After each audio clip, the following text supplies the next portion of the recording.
Modern women often say they want emotionally available men. They claim they crave vulnerability, openness, and emotional honesty. But here's the paradox. When men actually show deep emotional availability, many women pull away. Attraction cools, desire fades, and what looked like intimacy quickly transforms into discomfort or even rejection. Why does this happen? Why does something women openly request, consciously demand, and verbally celebrate often lead to the opposite outcome when men deliver it? The answer lies in the psychological conflict between what women say they want and what their biology and subconscious attraction mechanisms actually respond to. This isn't about blaming women or dismissing their desires. It's about unpacking the hidden tension between cultural messaging and evolutionary psychology. It's about understanding the subtle, often invisible forces shaping attraction in modern relationships. And once you recognize these forces, you'll understand why emotional availability is not a simple formula of open up and they'll love you more. Instead, it's a delicate balance that can make the difference between deep connection and silent rejection. Here's the uncomfortable truth. Women can appreciate emotional availability on a logical, social level, while simultaneously feeling less attracted to it on a biological level. That contradiction creates confusion for men, frustration in relationships, and endless debates about what women really want. Think about it. How many times have you heard women say they want men to share their feelings, only to see those same women lose interest when a man opens up too much too soon? How many relationships end with the complaint that a man was too emotional or not strong enough, even though emotional honesty was one of her original demands? The problem is that modern men take these words literally. They believe the way to attract and keep a woman is to fully unmask their emotions, reveal all vulnerabilities, and consistently lead with feelings. But attraction doesn't operate on conscious language. It operates on subconscious biology. And biology is far older, far deeper, and far more powerful than cultural narratives. Women's attraction systems are wired through evolutionary pressures, and those pressures didn't reward men who constantly externalized their emotions. Throughout history, women depended on men not just for companionship, but for stability, safety, and strength. A man who crumbled emotionally under pressure threatened survival outcomes. That ancient wiring doesn't disappear simply because modern culture promotes vulnerability as virtuous. So here's the claim. Emotional availability, when misunderstood or misapplied, doesn't create attraction. In fact, it often destroys it. Not because women are manipulative or hypocritical, but because their subconscious attraction system reacts differently than their conscious ideals. And this is the key insight. Modern women may genuinely believe they want full emotional openness, but their attraction circuits often interpret excessive availability as weakness, instability, or loss of polarity. That doesn't mean emotional connection is bad. It means you must understand the psychology behind it, the timing of it, and the boundaries that keep attraction alive. In the next chapters, we'll unpack why emotional availability triggers fear, how this conflict between biology and culture plays out in relationships, and how men can navigate this paradox without falling into the traps that kill desire. To understand why emotional availability often scares modern women, we have to start with evolution. Human attraction wasn't designed in the last 50 years of self-help books and social media posts. It was forged across thousands of generations, where survival dictated which traits got passed down. And survival didn't reward emotional oversharing. It rewarded strength, stability, and the ability to protect. Throughout human history, women faced risks that men rarely experienced: pregnancy, child-rearing, and vulnerability during early caregiving. Choosing the wrong partner wasn't just emotionally disappointing. It could mean death, abandonment, or the loss of her child's future. For that reason, women's psychology evolved to detect signals of male strength, reliability, and resourcefulness. Emotional stability wasn't just attractive, it was necessary. Now, here's the catch. Deep emotional availability, especially when expressed as raw vulnerability, often signaled the opposite. A man overwhelmed by feelings in dangerous environments couldn't be trusted to remain calm under pressure. A man who constantly sought comfort instead of offering it risked being seen as unreliable. Women who tied their lives to men who collapsed emotionally during crises were less likely to survive and reproduce successfully. This doesn't mean women evolved to want emotionless robots. Far from it. Emotional intelligence, the ability to regulate feelings, empathize, and communicate, was always valuable. But the emphasis was on control and timing. A man who could process his emotions internally and then lead externally projected strength. A man who externalized every fear or insecurity, however, projected instability. That distinction is subtle, but it's everything. Fast forward to today, and that evolutionary programming is still running in the background. Modern women may consciously value vulnerability because culture tells them it's healthy and progressive. But their subconscious attraction systems, wired long before modern society, still respond to demonstrations of strength, confidence, and stability. When emotional availability crosses into unfiltered vulnerability, those ancient instincts flare up. Fear, doubt, and hesitation creep in. Here's what most men miss.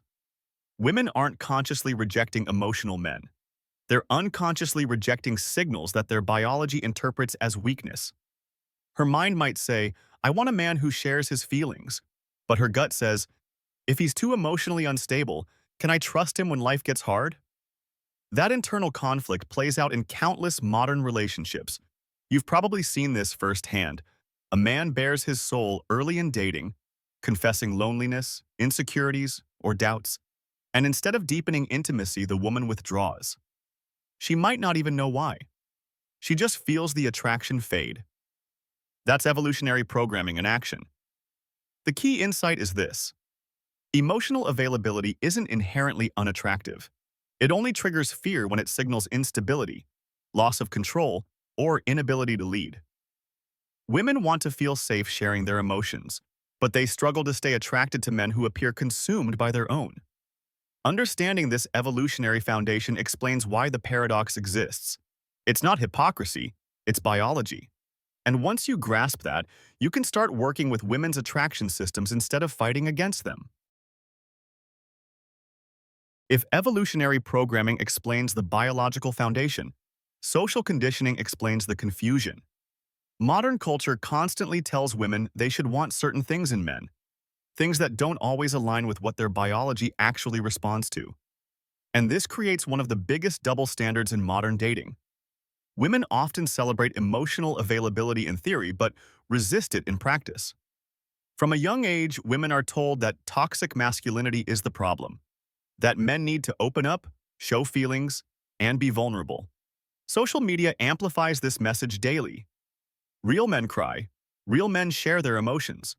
I don't want a man who bottles things up. And on the surface, it sounds reasonable, even noble. Who wouldn't want openness and honesty in a relationship? But attraction doesn't obey hashtags or political slogans. Attraction runs on subconscious cues, not conscious ideals. And here's where the double standard emerges. Women cheer for emotional openness in the abstract, but when confronted with a man who reveals all of his feelings, his fears, doubts, insecurities, they often interpret that display differently. Not as vulnerability, but as weakness. Not as intimacy, but as instability. This contradiction leaves men trapped. If they remain stoic, they're criticized as emotionally unavailable. If they open up too much, they're criticized as too needy. Either way, they lose. And most men don't realize that the trap exists because of a conflict between cultural conditioning and biological attraction systems. Here's an example. Imagine a woman posting on Instagram, I want a man who communicates his feelings. Then imagine her on a date with a man who spends half an hour detailing how anxious he feels about his career, his loneliness, or his lack of confidence. Does she feel safe, protected, and magnetically drawn to him? Or does she feel drained, uneasy, and suddenly less attracted? Most of the time, it's the latter, yet she may not even connect the dots herself. Why? Because culture trained her to say she wants one thing, but her subconscious still responds to another. She might rationalize the loss of attraction by saying, the spark just wasn't there, or we weren't compatible. But beneath the surface, her biology detected signals that didn't align with her attraction blueprint. This is the social double standard. Women are socially rewarded for endorsing emotional availability, but are biologically wired to crave strength, stability, and leadership. The result is confusion, for them and for men. They may feel guilty for losing attraction to men who did everything right. Men, meanwhile, feel betrayed because they followed the script society handed them, only to discover it doesn't actually work. The key is not to dismiss women as liars or manipulators. It's to understand the conflict between cultural ideals and primal psychology. Women aren't being deceptive, they're being human. And men who grasp this truth stop taking rejection personally. Instead, they learn to walk the line between emotional openness and emotional containment, the balance that creates intimacy without killing attraction. To understand why emotional availability sometimes repels rather than attracts, you must understand the concept of sexual polarity. Attraction thrives on contrast. Masculine and feminine energies create a magnetic pull when they're distinct, just like the positive and negative ends of a magnet. Without contrast, there's no spark, only neutrality. Here's the paradox. When a man becomes overly emotionally available, meaning he floods a relationship with vulnerability, need for validation, or constant emotional disclosure, he unconsciously collapses polarity. He drifts from the grounded, stabilizing role of the masculine into a more fluid, expressive state that mirrors the feminine. And while society encourages this as progressive or healthy, it often kills sexual tension in practice. Think about the relationships where desire quietly dies. Often, it's not because of cheating or major fights, it's because polarity faded. The man stopped embodying steady, containing energy, and instead sought to be emotionally held. The woman, consciously or not, was forced into the masculine role of container and stabilizer. And here's the uncomfortable truth. When polarity flips, attraction usually dies. This isn't about suppressing emotions or playing the stereotype of the cold, stoic man. It's about recognizing the psychological dynamics of desire. Feminine energy, in its natural form, craves freedom of expression. It wants to feel, to flow, to release. Masculine energy, when healthy, provides containment, a grounded presence that absorbs storms without collapsing. Together, this creates harmony. Her flow dances against his stillness, and attraction sparks. But when a man overshares, constantly vents his anxieties, or demands emotional reassurance, he unknowingly abandons the masculine pole. He becomes the storm rather than the calm center. He becomes the one asking to be contained rather than the one offering containment. The result? The woman may still care for him deeply, but her sexual attraction fades. She starts to feel like a caretaker rather than a lover. This explains why many women say, "I love him, but I'm not in love with him anymore." Translation: the polarity collapsed. The tension that fuels desire disappeared when he shifted from masculine stability into emotional dependence. Now here's the subtle part. Women do want glimpses of masculine vulnerability. Those moments can deepen intimacy and create powerful bonds. But those glimpses only work when they're framed by overall stability. A man who shares a fear or insecurity calmly, with presence and self-control, actually increases polarity. He shows he can be vulnerable without losing his center. That kind of vulnerability feels strong, not weak. It pulls her closer instead of pushing her away. So the real problem isn't emotional availability itself, it's the loss of polarity that often accompanies it. Modern culture doesn't teach this distinction. It tells men to just open up, without explaining that how and when you reveal emotions determines whether attraction grows or dies. In the end, sexual polarity is the current that keeps relationships charged. Without it, all the love in the world won't save desire. Maintaining polarity requires men to balance openness with groundedness, sharing with stability, and vulnerability with strength. Lose that balance, and emotional availability becomes the very thing that repels the woman you want most. Attraction isn't logical. It doesn't follow neat rules or cultural slogans. It operates in the hidden layers of the mind, the subconscious triggers shaped by biology and reinforced by lived experience. This is where the paradox of emotional availability becomes most obvious. When a man reveals too much, too often, too soon, he activates unconscious alarms in a woman's mind. She might not consciously say, "This is unattractive." Instead, she just feels it. A sudden drop in desire, a shift in her energy, a quiet doubt she can't fully explain. That's because emotional oversharing lights up triggers that whisper, "This man may not be safe to follow." One of the most powerful subconscious triggers is perceived stability. Women are wired to evaluate whether a man can hold himself together under pressure. If his emotional expressions come across as frantic, needy, or uncontained, her subconscious reads it as instability. Instability equals risk. Risk equals fear, and fear doesn't inspire desire. Another trigger is role reversal. When a man constantly leans on a woman for emotional soothing, he places her in the masculine role of protector and stabilizer. At first, she may offer comfort, but over time, her subconscious resists. She doesn't want to mother a man. She wants to desire him. And when those roles blur, attraction erodes. There's also the trigger of incongruence. If a man presents himself as confident and grounded, but then pours out insecurity after insecurity, her subconscious detects a mismatch. Human psychology is hypersensitive to incongruence. It signals deception, unreliability, or weakness. Even if the man is being genuine, the subconscious reads the contrast as danger. If his words and his energy don't align, what else might not be trustworthy? Here's where things get even deeper. Women's nervous systems are highly attuned to subtle shifts in male energy. If a man's emotional sharing feels heavy, if it carries the weight of desperation, demand for validation, or unresolved chaos, her body reacts instantly. She may sigh more, cross her arms, or unconsciously lean back. These are not conscious choices. They're defensive reactions triggered by biology. The tragedy is that many men interpret this withdrawal as proof that women don't want emotional men. In reality, women do want emotional connection. They just don't want to feel consumed by it. When his sharing feels like an emotional dump, her subconscious feels trapped, and trapped is the opposite of attracted. So what does work? Emotional sharing that feels anchored. Vulnerability delivered with calmness, perspective, and even a touch of humor. When a man reveals something difficult but does so with steadiness, without begging for reassurance, her subconscious reads it as strength. The trigger flips. Instead of fear, it signals safety. Instead of doubt, it sparks admiration. That's the real lesson of subconscious triggers. It's not what you share. It's how your energy frames it.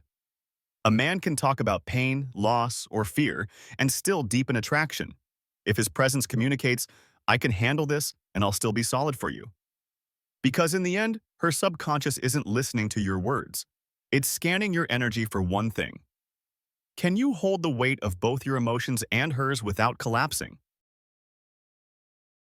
Here's where most men get trapped. They hear women say, "I want you to open up. I want you to share your feelings." And they take those words literally.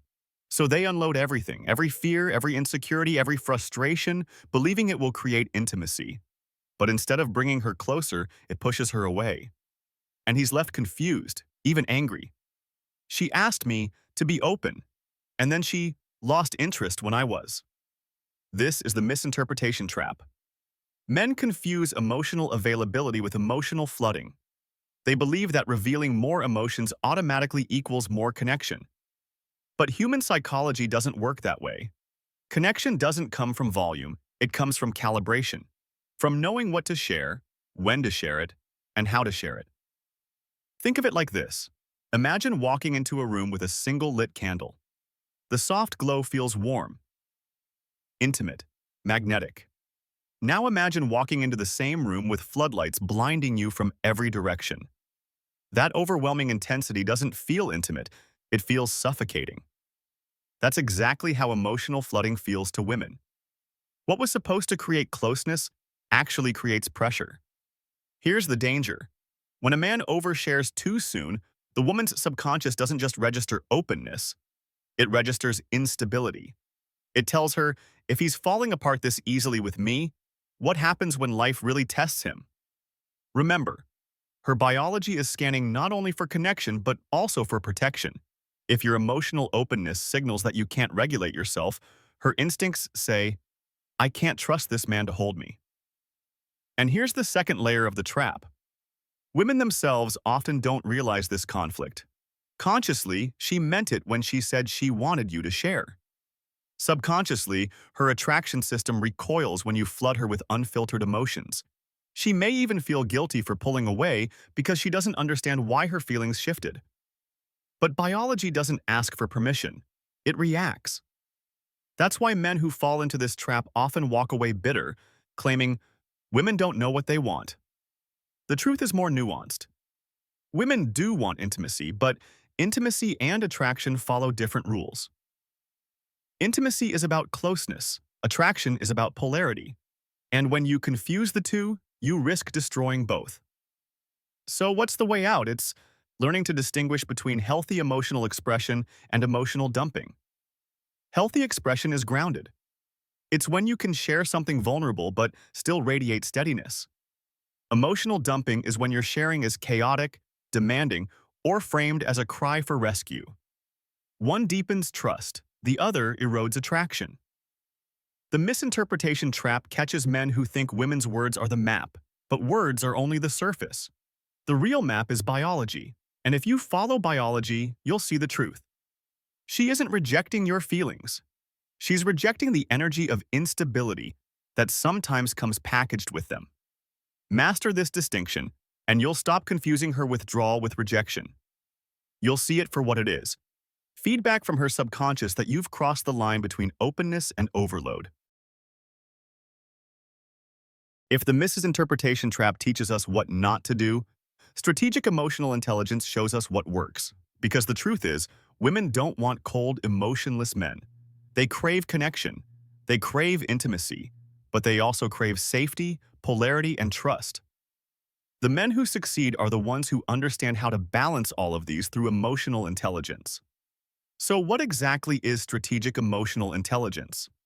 It's the ability to share your inner world without losing your center. It's vulnerability that feels strong rather than needy. It's knowing the right time, the right dose, and the right frame for emotional openness.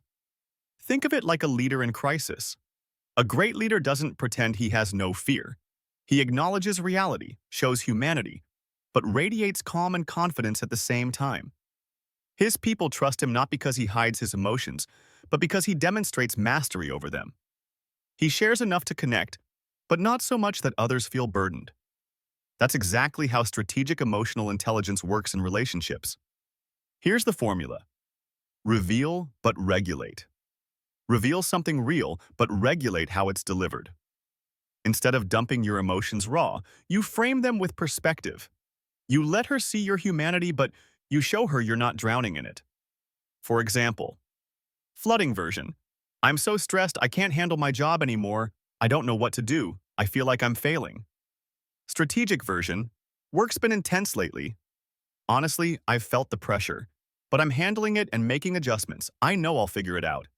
Both are emotionally open, but one feels heavy and chaotic, while the other feels grounded and steady. The second builds trust and attraction because it reveals vulnerability framed by strength. Another principle of strategic emotional intelligence is timing. Early in dating, emotional flooding kills polarity fast, but calibrated vulnerability, sharing just enough to hint at depth, creates intrigue.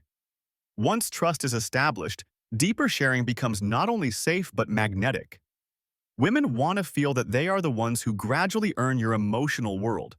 If you hand it over too quickly, it feels unearned, and attraction drops.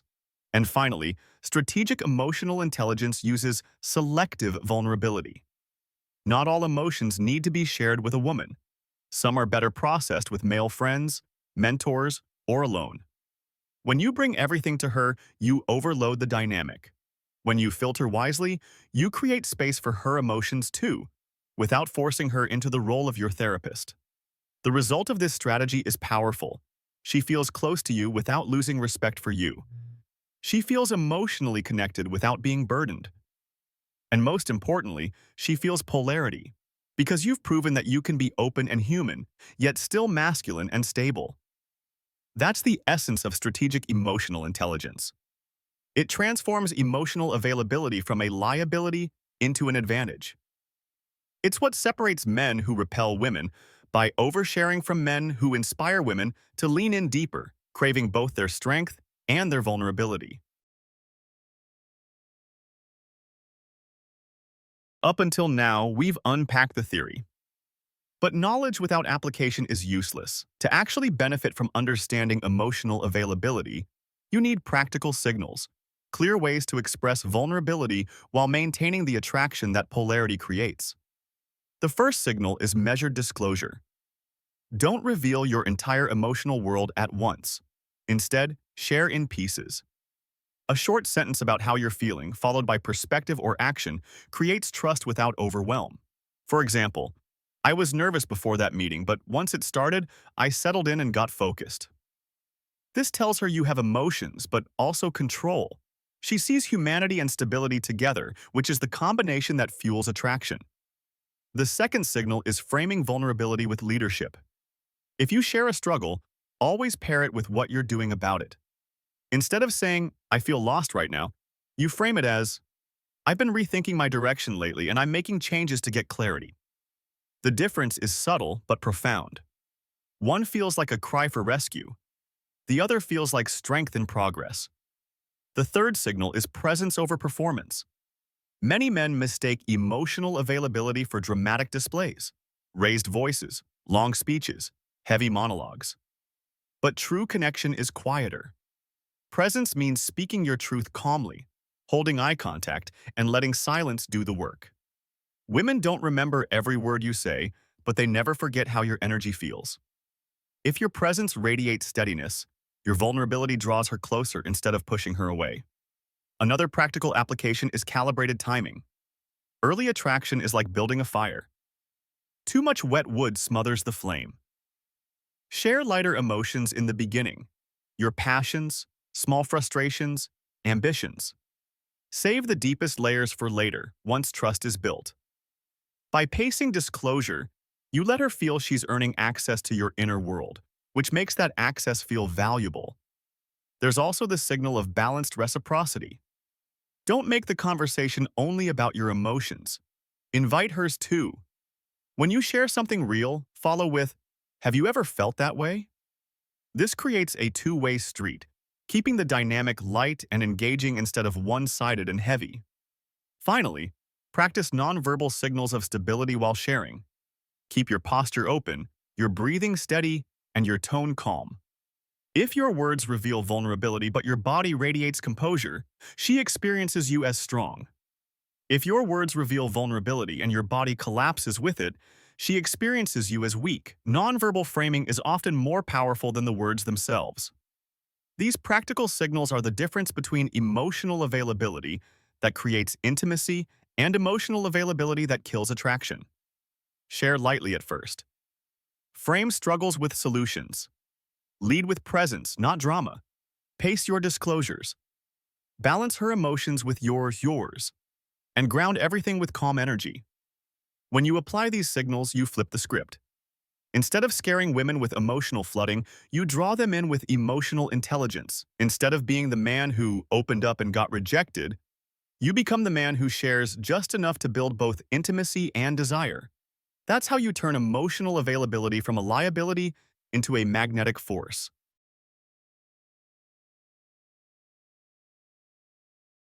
At this point, you understand why emotional availability is such a paradox. On the surface, women say they want it. Beneath the surface, too much of thawa, delivered in the wrong way, kills attraction. You've seen how biology, social conditioning, polarity, and subconscious triggers all collide to shape this reality. Now it's time to understand what's really at stake. Because this isn't just theory. This knowledge determines whether you thrive in relationships or endlessly repeat the same mistakes. Here's the reality. If you misunderstand emotional availability, you'll continue walking into the same trap. You'll keep mistaking oversharing for intimacy. You'll keep wondering why women lose interest after you open up. And you'll keep feeling resentful when they tell you they want one thing but respond to another. That cycle destroys confidence. It makes men bitter. And bitterness is the fastest way to poison your future with women. But if you grasp this truth, everything changes. You stop misinterpreting her reactions. You stop taking rejection personally. You begin to see the difference between a woman rejecting you and a woman reacting to unstable energy. That shift alone gives you back your power. Because the truth is, she's not rejecting your emotions. She's rejecting how they're delivered. When you learn to deliver them with strength, she leans in instead of pulling away. The stakes are also high because emotional intelligence isn't just about attraction, it's about long-term relationship survival. Early dating thrives on polarity, but long-term intimacy thrives on balance. If you can't master emotional availability, you'll either become the closed-off man she resents or the overexposed man she loses attraction to. Both paths lead to the same destination, the slow death of love and desire. There's another layer to this: your personal growth as a man. Strategic emotional intelligence doesn't just make you better with women, it makes you better in life. Leaders, entrepreneurs, fathers, and partners all need the ability to manage emotions, reveal them with intention, and hold space for others without collapsing. This skill separates men who build respect and admiration from men who are quietly dismissed. So the choice is clear. Ignore this knowledge and you'll keep guessing in the dark, losing attraction where you thought you were building it. Learn this knowledge and you'll stand apart from the majority of men who never figure it out. You'll become the man who can connect deeply and inspire desire, who can be emotionally open and unshakably grounded. That's why this isn't a small detail of dating psychology, it's the core of your success with women. Emotional availability done wrong makes you forgettable. Emotional availability done right makes you magnetic. The stakes are nothing less than your ability to build relationships that actually last, relationships where passion doesn't fade, respect doesn't die, and love doesn't turn into obligation. The choice is in your hands. Will you keep repeating the mistakes that drain attraction? Or will you rise above, mastering the balance that most men never achieve?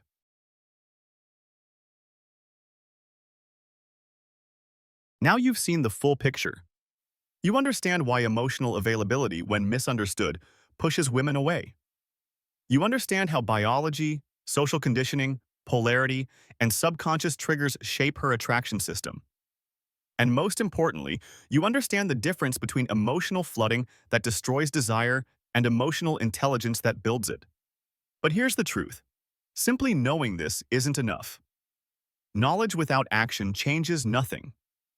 If you don't apply what you've learned, you'll slip back into the same old patterns, oversharing when you feel anxious, misreading her reactions, and watching attraction fade without knowing why. So here's my challenge to you. Commit to practicing what you've learned. The next time you feel the urge to unload everything you're feeling, pause. Ask yourself, am I revealing or am I flooding? Am I sharing with strength or am I asking her to rescue me? That split-second awareness changes everything. And don't stop here. This video is one piece of a larger puzzle. Emotional intelligence is a skill, not a single insight. The men who win in love and life are the ones who keep sharpening that skill. They keep learning, keep applying, and keep growing. That's how you build not just attraction, but long-term respect and admiration. So if this breakdown opened your eyes, if you're seeing mistakes you've made, signals you've missed, or truths you've never considered before, then do two things right now. First, hit the like button. It tells the algorithm this content matters and ensures you see more of it. Second, hit subscribe and turn on notifications. Because every week, I drop deeper insights into the psychology of relationships, attraction, and human behavior. Truths that most men never hear and that most women will never explain to you directly. And here's why that matters. The world is full of men guessing. Guessing why women lose interest. Guessing why relationships fade. Guessing why attraction dies. But you don't have to guess. You can know. You can see the hidden patterns, decode the unspoken signals, and move through relationships with confidence instead of confusion. That's what this channel is about, cutting through the noise, exposing the reality beneath the slogans, and giving you the tools to thrive. If you want to be the man who women respect, desire, and stay loyal to, then you're in the right place. So join the community. Engage with the content. Leave a comment sharing the biggest insight you got from this video, and let me know which topics you want me to unpack next. Because your questions fuel these conversations, and your engagement makes sure they reach more men who need to hear them. Attraction isn't random. It isn't luck. It's psychology. And once you understand the psychology, you stop stumbling in the dark and start moving with clarity and power. So don't just scroll away, take action. Like, subscribe, comment, and step into the knowledge most men will never have.